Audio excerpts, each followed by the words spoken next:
Is up, everybody? Ninja Nick here with Tactical Game and bringing you guys a quick little discussion video.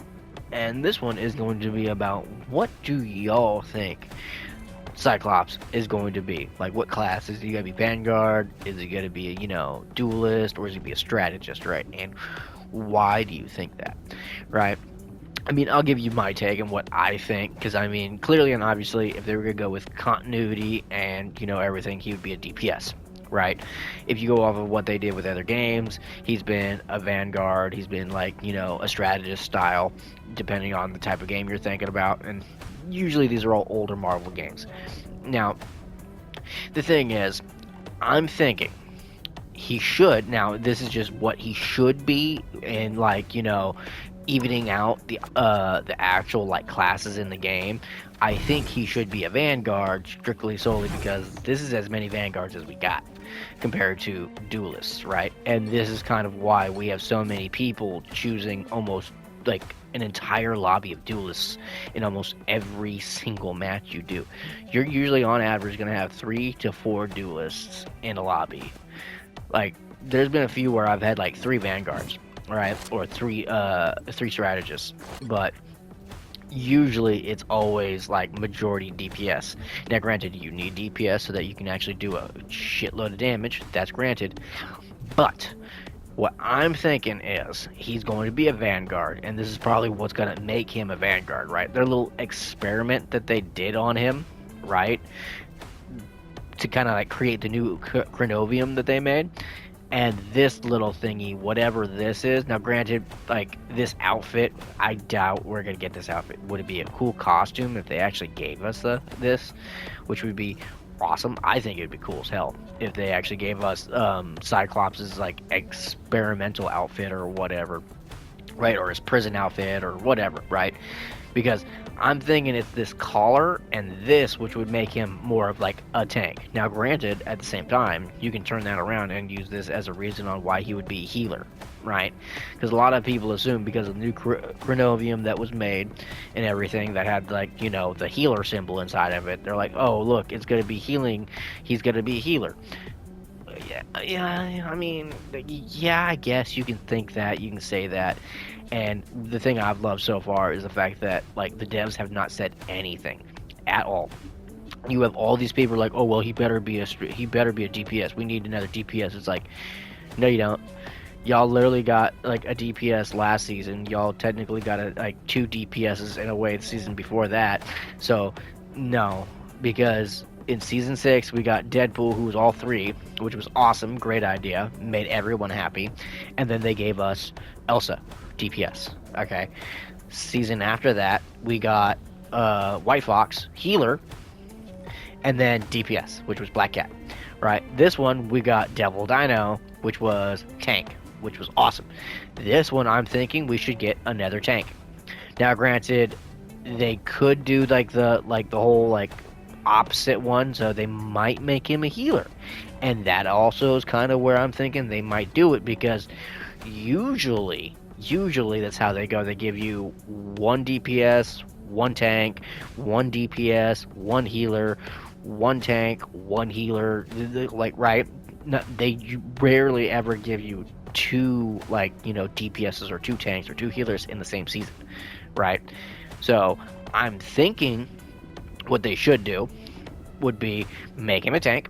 That way we get 2 tanks. Next season, season 9, maybe we get like 2 healers, but at the same time, I don't think that's going to be the case, right? And I'm thinking this because if they're going to like do something creative or unique, or like, oh hey, haha, we kind of figured you'd do this, would be season 10, Professor X comes out. He's going to be a strategist, much like Mantis is, right? He's going to be able to heal in a way, but like, I could see them also trying to make him a DPS. That'd be interesting, right?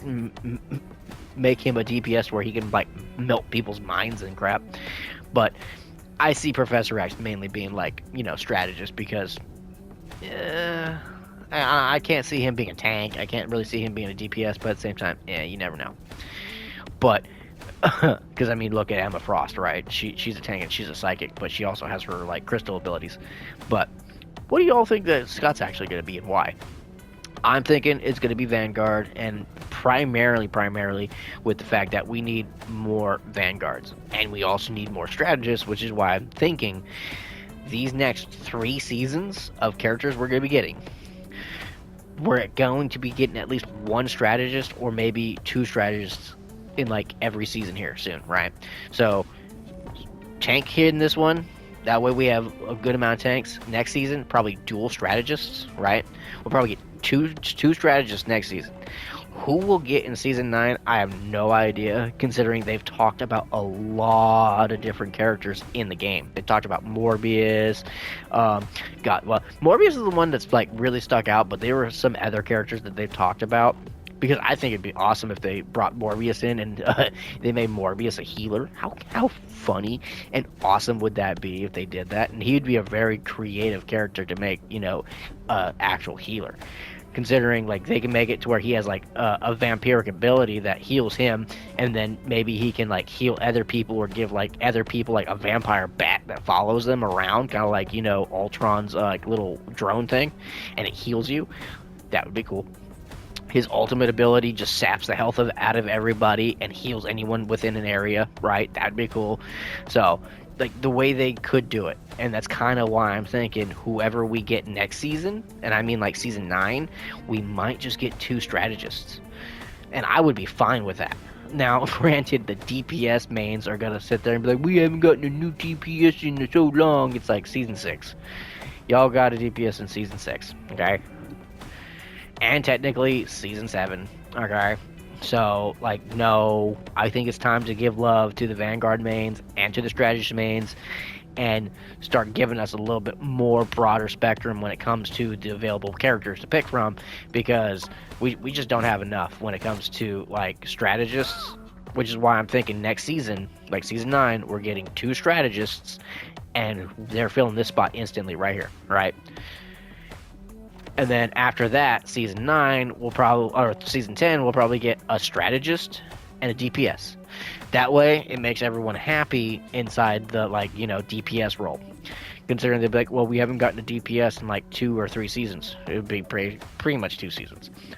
That's kind of where I'm going and, how I would do it if I was, Rivals and, trying to think of a way how to one, keep the fan base happy but still keep the balancing issue equal, especially when it comes to character choice, because as you see, there's really not that many strategists you can choose from. So many people hate Jeff for some reason. So many people don't like freaking her. They don't like Ultron because Ultron mainly is more of a DPS style healer. They gave him a buff, which was awesome. For some reason, some people don't like Mantis. I think Mantis is pretty awesome if you know how to use her. But the thing is, these are your choices when it comes to strategists. And this is why strategist is one of the few picked roles, and why strategists also get such shit on. Even though you need a good strategist on your team to keep you all alive. Because if you don't, how the heck are you going to actually win? Literally, you need a strategist. At least a good one. If you have a really good one, you can survive on one strategist, right? But I digress. I don't want to get too far into, all of that and make this video much, much longer than it needs to be, because it's already almost 10 minutes. So make sure you guys go check out w.gg and use my code TacticalGaming90 for 10% off. W helps smaller creators like myself with sponsorships. So if you're a smaller creator and you're struggling trying to get your channel known or, get paid sponsorships, go to W, check them out, go to their page, w.gg, go all the way down, look at their sponsorship program. You'll hear within 15 minutes. Okay, they do TikTok, YouTube, Twitch, all that stuff. They literally sponsor anyone on any content creation platform. Okay, and I do a bit of everything, and they sponsored me. Okay, I do political talks, I do gaming stuff, I do a bit of quite literally almost everything you can imagine. And I've always done that since the dawning of my channel. But I think he's going to be a Vanguard, mainly because I want him to be a Vanguard, because clearly I'm main Vanguard, because that's basically all I play. But yeah, I would like to start playing more DPS, because most of my lobbies are always DPSs, so it's oh. But anyways, hopefully you all enjoyed this. Hopefully I see you all on the next one. Later, guys.